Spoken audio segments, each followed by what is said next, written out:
Salut à tous et bienvenue sur AviExpress, votre testeur de produits d'origine chinoise pour le test du très attendu aspirateur robot Roborock S6 Max V. Roborock, on ne les présente plus, ce n'est plus un challenger, ce sont des leaders dans le domaine des aspirateurs robots et aujourd'hui ils introduisent une nouvelle technologie, la reconnaissance d'objets, l'intelligence artificielle implémentée à l'intérieur d'un aspirateur robot. C'est tout simplement une première et j'ai hâte de voir ce que ça donne. Techniquement parlant, derrière ces deux caméras que je présume stéréoscopiques pour évaluer les distances, évaluer les profondeurs, se cachent deux capteurs qui enregistrent à 30 images par seconde avec un angle de 120 degrés. Rien à voir avec les aspirateurs robots qui filment le plafond pour mieux se repérer dans l'espace. Lui est déjà excellent à ce petit jeu, c'est même exactement le contraire. Il va filmer le sol pour repérer les objets qu'il doit éviter. Et c'est là qu'entre en jeu l'intelligence artificielle qui permettra de reconnaître les objets qu'il doit éviter par rapport aux saletés qu'il doit aspirer. Ça consomme beaucoup de puissance et c'est pour ça qu'à l'intérieur, on a une puce signée Qualcomm.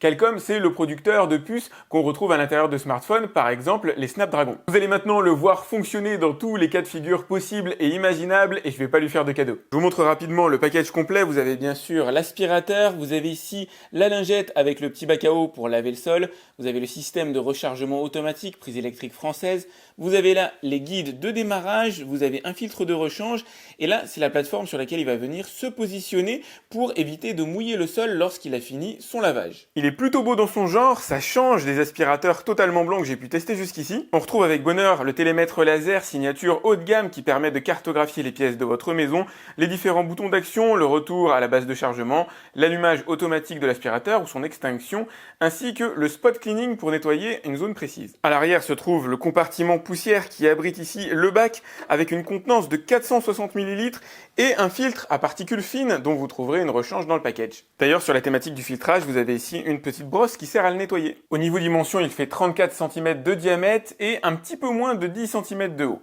La partie inférieure est clairement une des zones les plus intéressantes avec les 6 capteurs de vide que vous avez ici, là où la plupart des aspirateurs n'en comptent que 3 ou 4, roulettes omnidirectionnelles, là vous avez les broches de chargement, et ici, vous avez la brossette rotative chargée de rapatrier les saletés directement vers la bouche, composée de petites ailettes en caoutchouc qui remplacent l'ancien système avec des poils qui avaient tendance à s'user trop rapidement. Des roues en caoutchouc crantées pour adhérer sur sol humide avec une capacité à monter des seuils de porte d'environ 2 cm. Et au centre, une des pièces principales ultra complète, vous avez ici la brosse rotative montée sur cette espèce de petit système de ressort qui permettra de bien adhérer au sol lorsque l'aspirateur sera retourné évidemment. Alternance de poils doux et de réglettes en caoutchouc pour venir gratter les tapis, autre réglette en caoutchouc à ce niveau-là pour s'assurer qu'aucune saleté ne passe au travers des mailles du filet. Vous avez ici 2 petits rails pour éviter que viennent se coincer notamment les chaussettes, mais l'aspirateur a des capacités supplémentaires aujourd'hui pour les détecter. Vous avez bien sûr la possibilité d'aller nettoyer tout ça extrêmement facilement. Vous retirez la brosse et vous enlevez les résidus et peut-être les poils de chien qui pourraient venir se coincer à l'intérieur. À l'arrière, vous avez les extracteurs d'air, l'occasion de parler de la puissance de l'aspirateur. On est passé de 2000 pascal pour le Roborock S6, le haut de gamme de la marque, à 2500 pascal aujourd'hui. J'ai hâte de voir ce que ça donne. Et c'est pas la seule chose qu'on trouve à l'arrière, il y a le bac à eau d'une contenance de 300 ml réglable en matière de débit directement par l'application. Mais j'ai gardé le meilleur pour la fin, 2 caméras ici chargées de détecter les obstacles, de les reconnaître, de les analyser et de faire en sorte que le robot puisse les éviter. Les données recueillies par le robot sont traitées immédiatement par lui-même. Elles ne sont pas envoyées sur un serveur distant. Tout ce qui est filmé par le robot est traité et détruit immédiatement après. Ça, c'est la promesse de Roborock. C'est aussi important de noter que le robot se charge par l'avant eu égard à votre vie privée. Lorsque le robot est en charge, il se trouve dans cette configuration-là. Donc en gros, il ne peut strictement rien filmer. C'est ce qui fait la différence avec la concurrence, avec les autres aspirateurs robots haut de gamme du marché, cette capacité à détecter les objets, et je parle en connaissance de cause, j'ai 2 enfants, au sol il y a forcément des jouets, et j'ai hâte de voir réellement ce qu'il est en mesure d'éviter. Même s'il représente le top de la navigation pour les aspirateurs robots, on a quand même le petit bumper ici habituel pour le changement de trajectoire, si jamais il vient à rencontrer un obstacle, avec ici de quoi protéger le robot et les meubles. Très important, première chose à faire lorsque vous installez le robot pour la première fois, bien sûr vous l'allumez, et vous téléchargez l'application Roborock pour l'appairer immédiatement et enregistrer votre première cartographie. Donc là, vous allez dans Ajouter un robot, il va le détecter rapidement. Vous rentrez vos informations Wi-Fi. Voilà, donc là, il est en train de détecter les paramètres de votre réseau, de se connecter. Ça prend quelques secondes. Ça y est, c'est fait. Et deuxième petite chose que je vous conseille de faire, c'est d'aller vérifier s'il y a une mise à jour du robot. Tant qu'à faire, autant le faire immédiatement. Allez, ce que je vous propose, c'est de le laisser nettoyer intégralement mon appartement et d'aller étudier la carte qu'il va faire. Je vais vous montrer aussi certains morceaux choisis pour voir de quelle manière il gère les différents obstacles dans mon appartement. Et déjà, ce qui est intéressant ici, c'est mon meuble laqué. Alors, ils se cognent tous dans mon meuble laqué, mais absolument tous. Ils font voilà, des espèces de va-et-vient. Et lui, il arrive quand même à le repérer. Ça, franchement, c'est génial. C'est un des très rares à être parvenu à détecter ce meuble-là. Ici, il arrive bien à détourer le carton. Franchement, il est génial. En matière de repérage et on va dire d'effleurage des obstacles, il est quand même très doué. Là, je vais me mettre pile au-dessus du meuble ici pour vous montrer ce que ça donne. Ah, faut avouer, il est bon quand même. En matière vraiment de repérage, il est vraiment génial. Même chose. Voilà, il l'a même pas touché. Il le contourne, ok. Alors ici, c'est plus compliqué. Prise électrique comme ça sur le sol.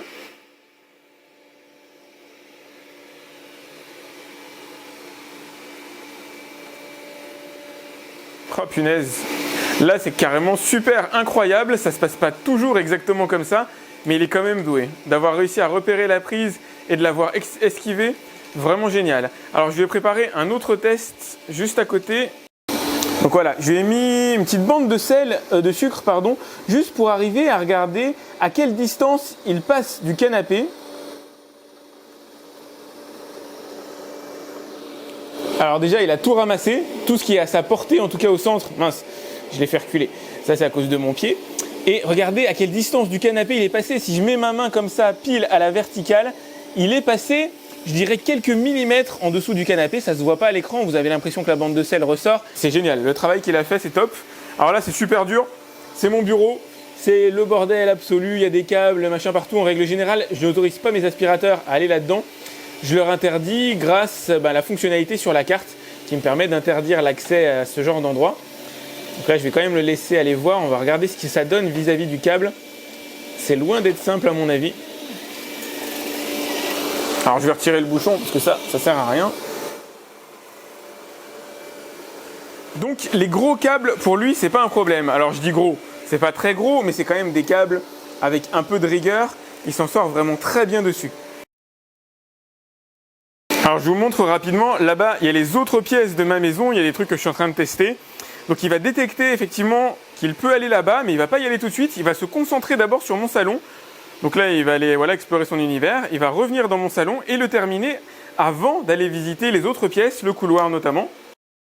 Là, ça va être dur. Les câbles, idem. En général, ça ne pardonne pas. Donc, ce n'est pas des câbles ultra fins. Les câbles un peu plus fins que ça, c'est certain, il va se prendre les rotatifs dedans. La petite, la grosse, peu importe. Là, il y a quand même un minimum d'épaisseur et il devrait être en mesure de les esquiver. Donc maintenant, il a fini son détourage et il va faire des va-et-vient en long, en large de la pièce. Donc voilà, là, il se dirige vers moi, je vais m'écarter. Je vais le filmer comme ça de profil. Allez, je ne vais pas vous montrer l'intégralité de mon appartement, donc il va tout faire, des va-et-vient, il va aller absolument partout. Tous les endroits qui lui sont accessibles seront visités méthodiquement, il n'y a pas de doute là-dessus. Là, ce qu'on va faire, c'est un petit passage sur la cartographie qu'il a réalisée via l'application Roborock, et ensuite, on se fera un petit test de gestion des obstacles. Allez, je vous montre l'application Roborock, donc elle est téléchargeable facilement. Voilà la cartographie de mon appartement. Ici, vous avez mon salon.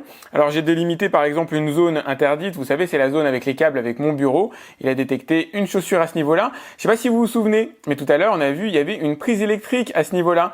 Et non seulement il a détecté la prise électrique, mais il a fait une photo de l'endroit avec les câblages, avec un verre qui traînait. Là, vous avez la position du robot. En ce moment, il est stocké à cet endroit-là. Il y a plein de prises électriques juste à côté, il les a bel et bien détectés. Je vais aller regarder s'il a fait une photo. Alors là, il a du câblage visiblement, c'est ça, une belle photo de câble, j'espère que vous voyez bien. Et ici, une photo de prise électrique. Ah, il a détecté son copain, le S50, comme étant une prise électrique. C'est pas très grave, j'attends pas un miracle à ce niveau-là. Il n'est pas toujours extrêmement perspicace sur ce qu'il prend, mais là, il a bien détecté une chaussure, et effectivement, c'est ma chaussure qu'on a ici. Ici, il a détecté une autre chaussure. On va voir, là, non, c'est un truc pour attacher les vélos, un cadenas. Toujours est-il qu'il a très bien cartographié mon salon, il a très bien cartographié mon appartement. Je vais vous le mettre voilà en taille un peu plus grande. Ici vous avez ma cuisine, le couloir, une chambre avec un lit qui rend inaccessible le reste de la pièce. Et là, la chambre de mes enfants. Ici, la salle de bain et enfin les toilettes nickel. Alors ici vous avez les informations sur le nettoyage, nombre de mètres carrés, batterie restante, en combien de temps il a fait le nettoyage complet. Donc là c'est pas le nettoyage complet de cette zone là, hein. Ça devait correspondre à une pièce. Ici vous avez la gestion des cartes avec la création de zones interdites, que ce soit des rectangles ou des barres ici qui délimitent une zone qui lui est interdite. Le séquençage des pièces, donc vous allez pouvoir dire bah voilà cette pièce là c'est la pièce XY, elle s'appelle salon par exemple et merci d'aller nettoyer uniquement le salon. Vous pouvez tout à fait dire ça à votre robot. Bon là elle s'appelle pièce numéro 1 pour le coup. Vous avez les paramétrages de nettoyage, là c'est la puissance maximale. Vous avez plusieurs niveaux de puissance avec le niveau délicat pour vraiment avoir le moins de bruit possible. Là c'est le débit d'eau, c'est important. Hop, il a fait un petit bip. Bon, ici, vous avez le retour à la base de chargement, le nettoyage, la fonction nettoyage pièce par pièce. Donc, effectivement, je peux lui dire, va nettoyer uniquement cet endroit-là, ou pourquoi pas que la cuisine, nettoyer tout, ou nettoyer une zone en dessinant un carré, par exemple. Si je veux qu'il ne nettoie qu'une partie de mon salon, pas parce que mes enfants ont fait des saletés ici au centre, je peux tout à fait le faire. Je peux lui dire, nettoie-le 2 fois, parce que c'est vraiment très sale. Donc, il va faire 2 passages, 3 passages, etc. Vous voyez, c'est vraiment super complet. D'autres menus viennent compléter tout ça. Donc, vous avez les paramètres de l'aspirateur à ce niveau-là. Donc voilà, vous voyez en indicateur sur le dessus, vous pouvez l'éteindre si vous voulez. Le mode moquette pour qu'il accélère, qu'il augmente sa puissance d'aspiration si jamais il détecte une moquette. Il détecte une moquette, pardon. Vous avez le fuseau horaire, ne pas déranger, ça c'est important, qu'il ne travaille pas la nuit. Ça ne se fait pas forcément en fonction de la programmation. Admettons qu'il ait fini un nettoyage à 21h, enfin il n'est pas fini, il va se recharger parce qu'il a plus de batterie. Et au moment où sa batterie est rechargée, il peut tout à fait se déclencher à 1h du matin. Donc vous allez activer ce mode-là et lui dire entre 22h et 8h du matin, tu ne fais rien, merci bien.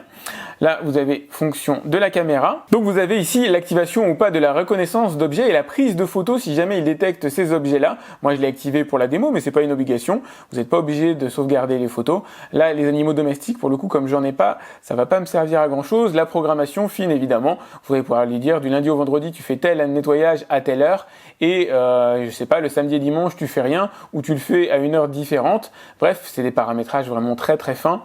Alors, épingler, c'est nettoyage d'une zone très très localisée. Voilà, je peux lui dire bah, va à cet endroit-là, va à cet endroit-là.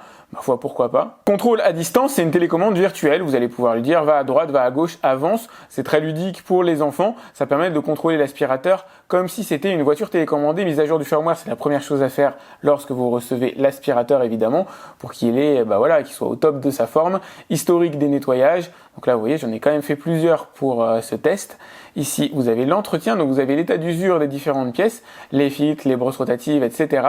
Les capteurs, donc là, il faudrait quand même que je lui passe un petit coup sur le cadran à l'avant pour le nettoyer. Un petit coup de chiffon, ça suffira. Bon, service clientèle, manuel, trouver mon robot. Voilà, il y a une petite voix qui indique je suis là, ça c'est si vraiment vous avez un palais. Voilà le terrain de jeu que j'ai préparé pour le Roborock S6 Max V. Et il y a de quoi faire, on va commencer ici par la gauche. Prise électrique, évidemment, il est censé la reconnaître. Allez, tant qu'à faire, on fait de la pub à McDo. Une chaussette, salle de préférence, ça change absolument tout. Un Playmobil, ici une chaussure enfant, chaussure adulte. Voilà, des jouets, tableaux, etc. Une petite peluche, un sac. Et puis là, il y a une brosse pour le parquet, pour nettoyer le tableau. Et ici, un câble. Je pense que le compte est bon. Si vous avez d'autres idées, n'hésitez pas à me le dire dans les commentaires. Je ferai les tests, mais je vais le lancer sur cette base-là.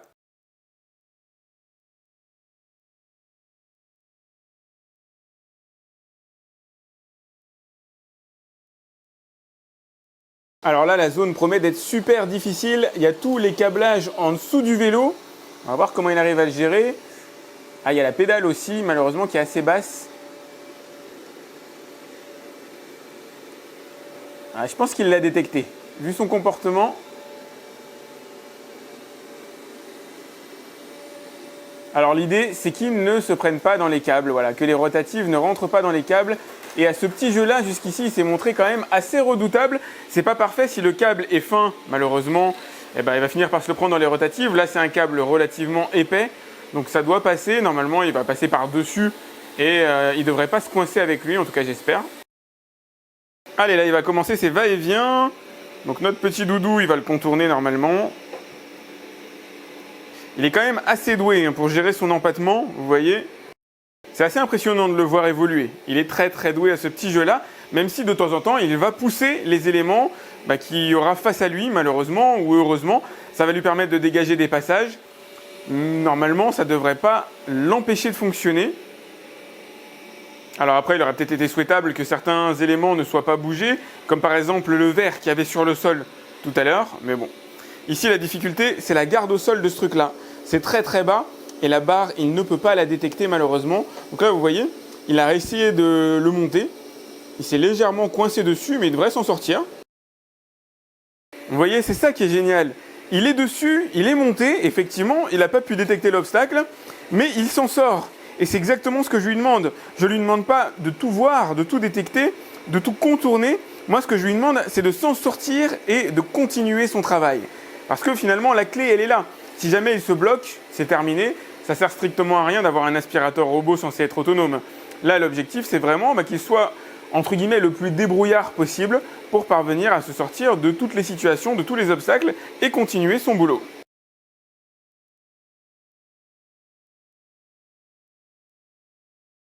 Alors là, les lacets, c'est un vrai défi aussi. Ça, c'est fin, un petit peu comme un câblage. Et il risque de se prendre les rotatifs dedans. Je ne sais pas trop ce que ça va donner, mais c'est un bon test. En tout cas, il a détecté la chaussure, ça c'est certain. Vu la manière dont il la détourne, dont il la contourne. En même temps, j'avais pas trop de doutes. Je sais que c'est prévu dans l'algorithme de base. J'ai vu la publicité que Roborock fait de son robot. La chaussure de ma fille, ça va être un peu plus difficile à mon avis. Non, ça a l'air d'être bon, il l'a bien détecté. Alors la chaussette, ça me paraît utopique. Elle est trop fine sur le sol, mais bon, on sait jamais, je l'ai ajoutée. Mine de rien, ça fait partie des trucs qui traînent dans un appartement. Le Playmobil, lui, il va se faire dégager, c'est sûr. Et la chaussette, il va la pousser aussi, mais elle ne va pas passer en dessous du système. Et ça, mine de rien, c'est très important, parce que la chaussette, c'est typiquement ce qui peut se prendre dans les rotatives. Alors je dis ça, vous ne laissez peut-être pas traîner vos chaussettes chez vous, mais ça arrive. Et là, visiblement, il s'en est sorti. Et c'est vrai que je vous en parlerai, ça fait un petit moment que je le teste, cet aspirateur. Et la vraie différence avec les autres que j'ai pu tester jusqu'ici, c'est que celui-là, je l'utilise beaucoup plus souvent.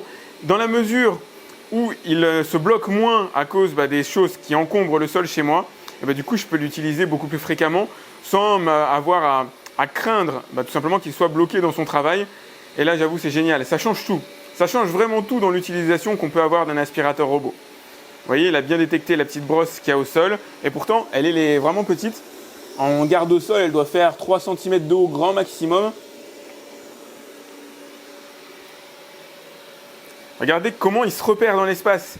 Comment il arrive à naviguer entre les différents éléments. Franchement, c'est pas mal. Voilà, il a un petit peu poussé le verre, mais mine de rien, il l'a quand même détecté. Pour le contourner de cette manière-là, c'est qu'il l'a détecté. Alors l'algorithme est mis à jour, je vous rassure. C'est un robot qui est mis à jour fréquemment. Donc du coup, il va avoir de cesse de s'améliorer. Moi, j'ai déjà eu une mise à jour alors qu'il n'est même pas sorti officiellement. Petit conseil, nettoyez de temps en temps la vitre avant, celle qui couvre les capteurs photo. Tout simplement pour lui permettre de bien faire son job. Il vaut mieux éviter qu'il y ait trop de poussière devant. Bon, je pense que c'est mission réussie. Je vais vous montrer la pièce. Alors les éléments principaux que j'avais mis au centre, eux, n'ont pas bougé, ou quasiment pas. Ce qui a bougé, voilà, le verre allait de 2 cm. Le verre là-bas, lui, effectivement, avant, il était situé à droite de l'écran. Maintenant, il est à gauche. Donc il a bougé un petit peu. Mais pour le reste, il s'en est super bien sorti. Il a réussi à s'en sortir par rapport au câblage là-bas. Il a réussi à s'en sortir par rapport au câblage ici. Mais je vous le redis, si on a un câble très fin, genre câble de téléphone qui traîne au sol, à mon avis, ça se joue à l'aléa. Il y a des chances qu'ils se prennent la rotative dedans et il y a des chances qu'ils parviennent à s'en sortir quand même. Là, je ne peux pas vous le dire avec certitude. Ça dépendra de la situation le moment venu. En tout cas, franchement, pour l'instant, c'est vraiment impressionnant. On sent qu'il y a eu de la grosse amélioration derrière le système de navigation. Donc à faire, on va se faire le petit retour à la base. Donc vous appuyez sur la petite maison ici pour mettre sur pause. Vous rappuyez une autre fois pour lui indiquer de retourner à sa base. Alors la base, elle est là-bas. Ça va pas être très difficile. Mais c'est un robot qui se repère encore une fois très très bien dans l'espace. Donc pour lui, peu importe la pièce dans laquelle il se trouve, retourner à son dock de chargement dès lors qu'il est alimenté électriquement, ça pose absolument aucun problème. Bon, il a quand même bien réfléchi avant d'y retourner, ça c'est clair. Il a essayé de bien choisir son angle, mais il a réussi. Et comme je vous le disais en début de vidéo, les capteurs photos sont totalement occultés par la base de chargement. Allez, bienvenue sur mon test rituel. Je vais demander à l'aspirateur robot de ramasser 100 grammes de saleté disposés sur du parquet et un tapis. Comme d'habitude, il n'aura le droit qu'à un seul passage, le tout est chronométré et je l'utilise en puissance maximale. Et voilà, il a fait son nettoyage complet en 2 minutes. Alors grosso modo 2 minutes 20, c'est vraiment un des meilleurs, un des plus rapides en tout cas que j'ai pu voir jusqu'ici. On va voir surtout ce que ça donne à la pesée. D'abord, on commence par se faire une petite vérification au sol. La plupart des saletés ont été avalées. Je vais vous mettre voilà un peu plus sombre histoire que vous puissiez mieux voir les contrastes. Il reste quelques grains de riz ici en périphérie, c'est normal, ça c'est volatile. Il y a des grains de riz en bordure de tapis. Ça aussi c'est normal, c'est une zone à laquelle il ne peut pas avoir accès malheureusement. Ensuite sur le tapis, à part un petit peu de sel, il reste quasiment plus rien, tout a été avalé. Il est assez doué à ce niveau-là, c'est assez proche à mon sens du Roborock S6, son grand frère. Il a ramassé 93 grammes sur les 100 demandés, une performance plutôt bonne. Alors il est dans la moyenne haute, c'est pas le meilleur que j'ai vu jusqu'ici. Je pense qu'au maximum on peut atteindre les 95 grammes et 95 c'est miraculeux, mais il y a de l'aléa évidemment. Ça va dépendre du nombre de saletés qui sont disséminées ici le long du tapis parce que finalement la plupart des choses qu'il n'a pas ramassées se trouvent le long du tapis, en tout cas ce qui pèse relativement lourd et cette zone-là est inaccessible, il n'y a pas assez de force de succion pour arriver à les décoller. C'est franchement bon, réévalué par la balance à 94 grammes, ouais effectivement c'est même très bon. Allez, c'est le moment de tester l'efficacité du robot en lavage de sol. Donc je vais lui mettre un petit mélange d'eau et de détergent à l'intérieur du réservoir. Le réservoir fait 300 ml de contenance, c'est on va dire une très bonne capacité par rapport à la concurrence qui est plutôt souvent autour de 100 ml. Ça va être largement suffisant pour faire une baraque à mon avis de 100 mètres carrés sans problème, à ceci près qu'il faut penser à nettoyer la serpillière de temps en temps. Le robot détecte automatiquement que la serpillière a été insérée, donc du coup il n'y a plus qu'à lancer le nettoyage. Première chose essentielle à dire sur le mode lavage, le robot lave et aspire en même temps. C'est pas le cas pour tous les robots. Certains se contentent de passer uniquement la serpillière et du coup occultent totalement leur capacité d'aspiration à ce niveau-là. Lui est totalement complet. Il lave, il aspire, la brosse rotative en dessous du robot continue de tourner, ça c'est plutôt un bon point. Deuxième chose, sur une thématique positive, le débit d'eau est bon. Alors il vous suffit de le régler sur le débit maximum, c'est exactement la même chose pour tous les aspirateurs robots. En règle générale, il faut le mettre au débit d'eau max. Et effectivement, on a un parquet uniformément lavé. Donc ça, c'est le côté plutôt cool, surtout si vous mettez du détergent. Par contre, et j'ignore pourquoi, Roborock n'a pas choisi d'implémenter le lavage en Y. Alors le lavage en Y, c'est le lavage avec cette forme-là. En gros, il avance, il revient sur ses traces, ce qui permet de déloger un peu mieux les saletés, passe de l'autre côté en Y, revient sur ses traces, etc. Et il avance en faisant cette forme-là. Et moi, aujourd'hui, c'est, on va dire, le meilleur système de nettoyage que j'ai pu voir. C'est un peu dommage qu'il ne l'ait pas implémenté sur leur haut de gamme. J'avoue que j'aimerais bien savoir pourquoi. En synthèse, le Max V va surtout enlever les particules les plus fines de poussière que vous avez sur le sol. Il va enlever finalement ce qu'un aspirateur traditionnel ne peut pas enlever grâce à la serpillière qui se trouve juste en dessous. Mais il ne va pas gratter les saletés. Il ne va pas venir déloger par exemple une tache de confiture évidemment. Il ne va pas enlever ce genre de choses que vous pourriez avoir sur le sol. Je ne vais pas dire que c'est un peu dommage parce que de toute façon, quasiment aucun aspirateur robot n'est en mesure de le faire. Mais voilà, l'absence du nettoyage en Y lui est préjudiciable pour être tout simplement au top de ce qui se fait à l'heure actuelle en matière de lavage de sol. C'est vraiment pour le plaisir de vous montrer les différentes fonctionnalités. On va se faire un nettoyage d'une zone. Donc vous avez un petit rectangle ici. Je vais le positionner juste devant l'aspirateur. On va faire un tout petit nettoyage. Alors ça y est, le nettoyage par zone est terminé, donc maintenant il va aller se recharger sur son dock. Normalement, ça devrait être une formalité pour lui. C'est bon. Le Roborock S6 Max V est clairement digne de la légende qu'il est en train de construire. Alors certes, grâce aux caméras, mais ce qui me fait me dire ça, au-delà de tous les tests que j'ai pu lui faire au cours de ces 2 dernières semaines, c'est tout simplement que je l'ai utilisé beaucoup plus que les autres. Et je l'ai utilisé à titre personnel, évidemment, comme n'importe qui, j'ai une maison à nettoyer. Et comme beaucoup d'entre vous, j'ai beaucoup d'objets au sol, notamment des jouets laissés par mes enfants. Et en règle générale, lorsque je me laisse mes aspirateurs robots nettoyer, ils finissent tôt ou tard par se coincer les rotatives, ce qui à la longue fait que je l'utilise moins que ce que j'aimerais. Là, pour le coup, celui-là s'en sort véritablement très bien, pas parfaitement non plus, Il faut que les objets au sol aient une taille d'environ 3 cm de haut, 5 cm de large pour qu'ils parviennent à les identifier. Donc c'est une limite, ce qui signifie que par exemple une chaussette à plat sur le sol, il ne la verra pas ou il aura beaucoup de mal à la voir, ça se jouera à beaucoup d'aléas. Et les câbles très fins, eux aussi, il a du mal à les détecter, mais les câbles plus épais, vous l'avez vu dans cette vidéo, il s'en sort quand même plutôt bien avec eux, ce qui permet tout simplement de l'utiliser plus fréquemment et d'avoir un appartement bien nettoyé lorsque je rentre à la maison le soir, ce qui n'est pas mon cas puisque je bosse à domicile. Néanmoins, je le lance quand je m'absente et je suis toujours étonné lorsque je reviens, j'ai toujours le même réflexe quand je rentre dans mon salon d'aller vérifier si l'aspirateur robot est bien revenu à son dock de chargement et je vous rassure, dans 90% des cas, il a bien nettoyé l'appartement, il est bien retourné se charger tout seul. Ça, non seulement c'est rassurant, mais ça fait plaisir. En matière de technologie, on est à la pointe de ce qui se fait à l'heure actuelle. Pour le reste, il ne se distingue pas énormément d'un S5 Max ou d'un S6. J'aurais aimé qu'il ait la fonction qui permette de nettoyer le sol en Y. Je sais toujours pas pourquoi ça n'a pas été implémenté, alors que ça me paraît logique. Il a les mêmes fonctions de détection de tapis. Grosso modo, il vous donnera à peu près le même niveau de qualité qu'un S6 ou à peu près qu'un S5 Max, peut-être un petit peu plus élevé, mais c'est surtout, oui, ses capacités de détection qui en faut un must-have si jamais, vous n'avez pas une maison qui est parfaitement rangée, comme c'est mon cas. J'espère que vous avez aimé ce test. Si c'est le cas, mettez-moi un like, c'est important pour moi.